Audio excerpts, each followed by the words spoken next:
Hey, wait a minute! This isn't an action anime review!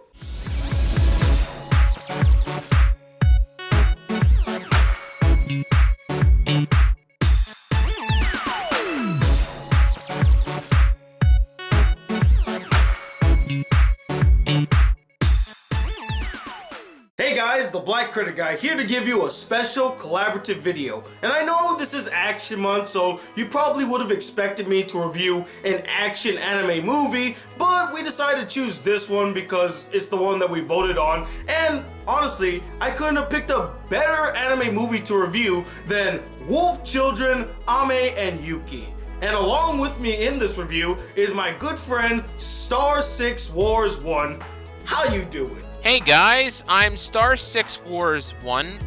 I do anime reviews on my channel, as well as do some verses of a thing called Persona 3 vs 11 Eyes. So Children Ame and Yuki is the story of Hana, a college girl who falls in love with a guy who she later finds out is actually half wolf, half human. Shocker! The two end up having children together, but tragically, the father dies, leaving Hana to raise her half-human, half-wolf kids, Ame and Yuki, all by herself, which isn't an easy task, let me tell you. Now actually, I have been asked to watch and review this anime movie for a very long time. I just never found the time nor put the effort to actually sit down and watch this anime movie. But finally, my good friend Star6Wars1 said, hey, let's do a collaborative video together. What should we do? And I said, hey, why not watch Children Ame and Yuki? So we both decided to sit and watch it, and I really love this movie. I mean, not only is it very beautiful, but the story is very well told and the characters are very well fleshed out and well developed. So what did I really love about this movie? Well, first off, the animation and musical score is just beautiful and breathtaking, especially the animation. There are just these landscape shots that just look so beautiful. I mean, beautiful, almost Miyazaki-like. And also the designs of the characters were pretty unique as well. I liked how the characters looked. The animation here is gorgeous. I mean, really gorgeous. You don't get better animation than this. The animation for this was really top-notch, really well done, and at times almost looked like a Miyazaki film. I'm dead serious here. And the score just fit the tone of the anime so well, like a shoe being slipped on Cinderella's foot. Perfect fit. Next up is the music. I'm gonna be honest, the music was well fitting and definitely fit the mood, tone of the story, but I will admit that this is the weakest part of the film. To me, it was just one of those great while watching the movie, but not something I'd listen to on its own. It's kind of one of those type of musics. The story is quite possibly the most fascinating and interesting element in this movie. I mean, at its core, it is a simple story about a single mother trying to raise these two wild kids in every sense of the word. But when you add in the fact that these kids are not only human, but also wolves, it adds this very interesting dilemma that she faces in having to hide the fact that they are half wolf, and how to deal with some problems and dilemmas that she'll face and has no one really to turn to. And honestly, I just found it very fascinating how she would deal with each issue as it came. Talk about being resilient. Honestly, the story is very simple, but very effective. It's also incredibly subtle and underplayed at times. The moments with the father and Hana there isn't too much dialogue, and really there wasn't needing to be. All the reactions were there. You could see all the reactions and you could just imagine what they were saying. It's kind of like in that one scene from The Prince of Egypt. Has anyone ever seen that movie? And honestly, I think it's just as effective here. That's not to say the rest of the story isn't effective. Oh no, it is. I just think it's amazing. And honestly, I really didn't have a complaint with the story. Oh, okay, I did have one. I'm sorry, but the one problem I had with the story was how the fact it was kinda slow. Now, that's not a bad thing, mind you. And this is really just a nitpick.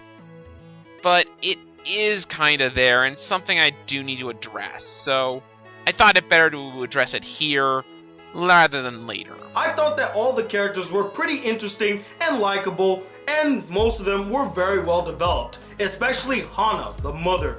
This woman is going for mother of the, you know what, not even mother of the year, like mother of the millennia. She goes through so much trials and tribulations, yet she always has a positive outlook. She's always smiling. I really loved her resilient personality. As I mentioned earlier, this woman has to raise 2 kids that are half wolf all by herself without any knowledge of how to handle this situation or any outside help. Hell, there comes a point in the movie where one of the kids gets sick and she tries to take them to the hospital, but she doesn't know whether to take them to a human hospital or to take them to the vet. Now, this might sound funny, but I actually felt the dilemma that she was facing, and the movie takes it in a very serious direction, not for laughs. I just really admired this character, and I loved her passion for her children, going to great lengths in order to protect and raise them. The characters are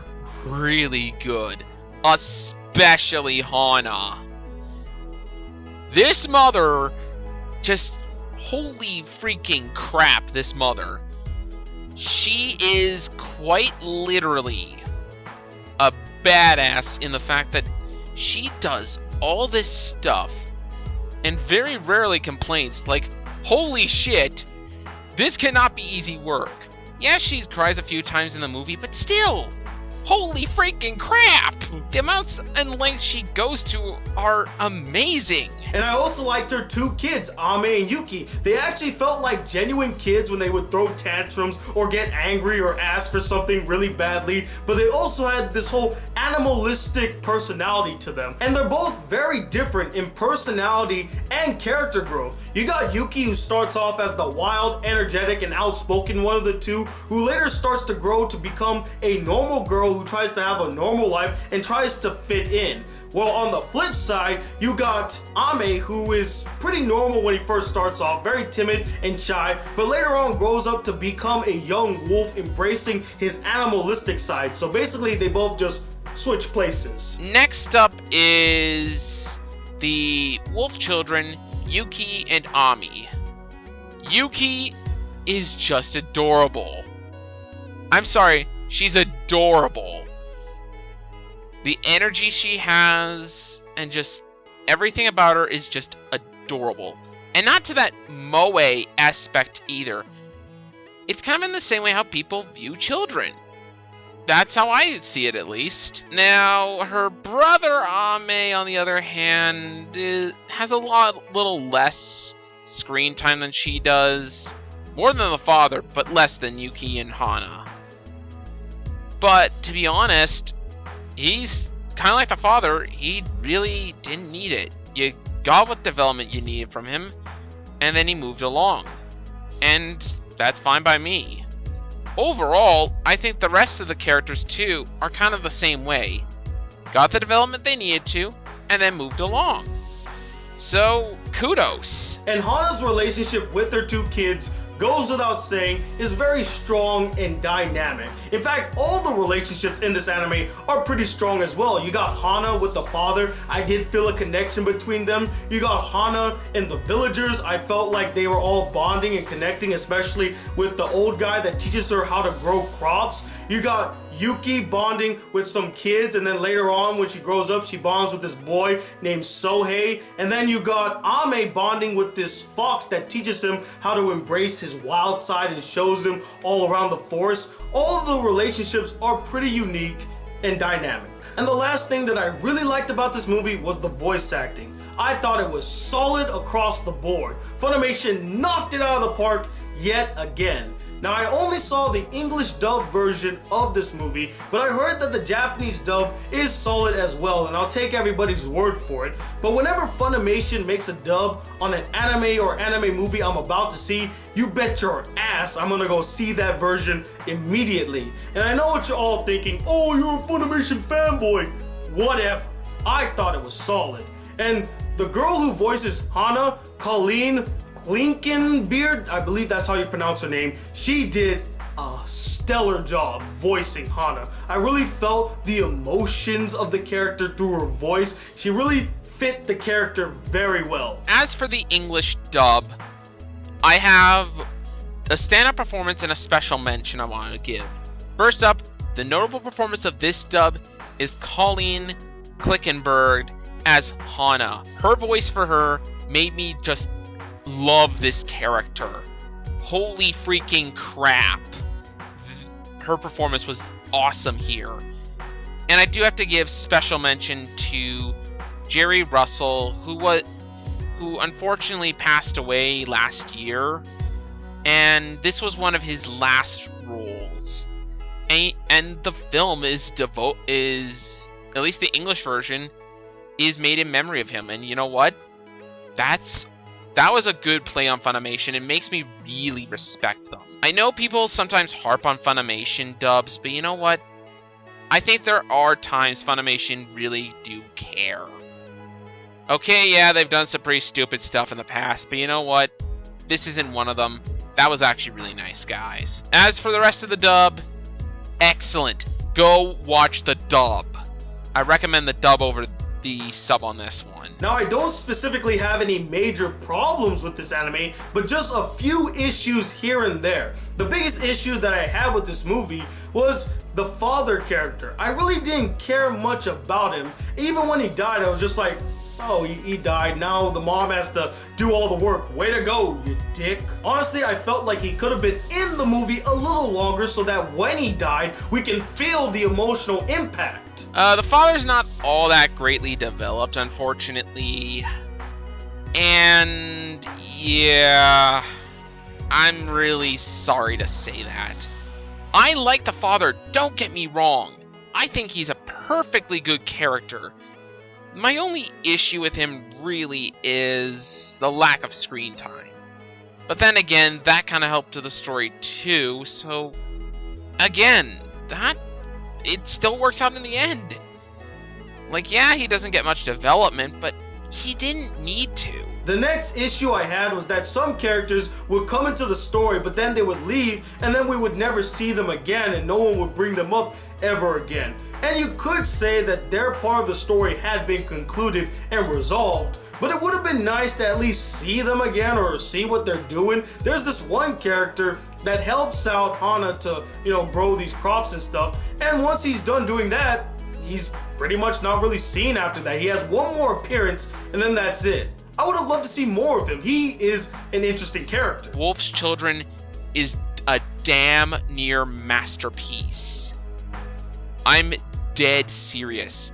The fact that I almost cried after watching the film and that I'm still highly emotional now is testament to how good this film is. At least in my opinion. Overall, watch the heck out of this. This is amazing. Go watch it and do yourself a favor, watch it dubbed.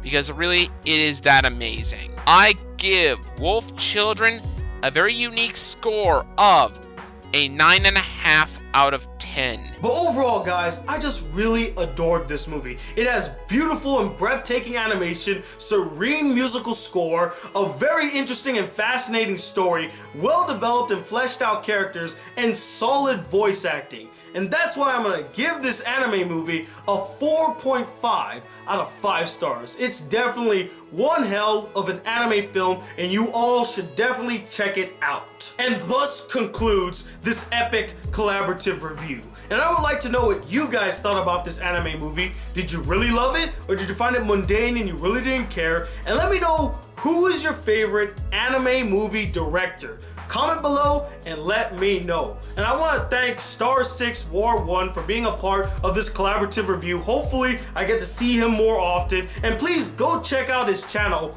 Link will be in the description. And also stay tuned. My Godzilla review is coming out tomorrow, so get excited for that. I am working on the Kill la Kill spoiler video, so don't ask me about it. I'm trying to get it done. And I have another anime review coming your way. And lastly, I have 2 videos up on We Live Film. Links will be at the end of this video. But until then, guys, hit that subscribe button if you're new to my channel. Welcome to the Black Critic Guy. Like this video if you really enjoyed it, and I'm Tony Watt II, the Black Critic Guy. Till then, peace, YouTube.